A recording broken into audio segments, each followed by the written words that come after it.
Ferrocampus, c'est particulièrement important parce que c'est à la fois la création d'une synergie entre des acteurs qui sont des acteurs universitaires, industriels, des compétences qui vont permettre de créer une vraie filière par rapport au ferroviaire. Et ça, c'est quelque chose qui est stratégique. Aucune des personnes qui est là n'est capable à elle toute seule de fournir toute l'innovation et de fournir toutes les solutions qui sont demandées. C'est vraiment par ce ferrocampus qu'on va pouvoir les tirer. Ça met aussi un ancrage au niveau du territoire pour pouvoir bien représenter ça, bien tester toutes ces solutions-là.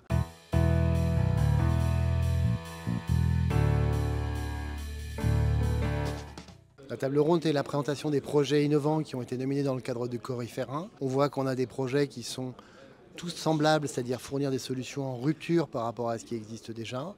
Par contre, on a des offres de services qui sont, elles, différentes, avec des solutions plus capacitaires comme Drési, des solutions moins capacitaires comme celle de la Ferromobile, mais qui, par exemple, offrent du transport à la demande.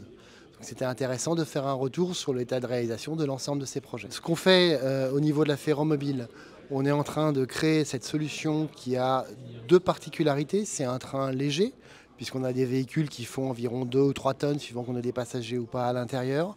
C'est un train qui fournit aussi une solution de mobilité à la demande.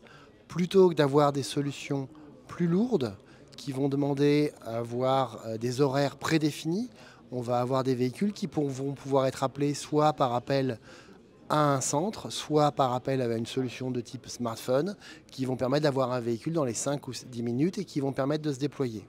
C'est une solution qui permet de fournir à un coût très raisonnable, en respectant absolument toute l'infrastructure qui a déjà été investie et en la faisant vivre, d'offrir une mobilité inclusive pour des gens qui en sont privés aujourd'hui. Alors aujourd'hui, ce qu'on est en train de faire sur le grand port maritime de Bordeaux, c'est de valider ce que je vais appeler la plateforme mécanique, c'est-à-dire nos véhicules, leur capacité à rouler sur le réseau ferré, que ce soit un réseau ferré en ligne droite, en virage, passer des aiguillages, passer des croisements, sortir et re-rentrer sur ce réseau ferré-là.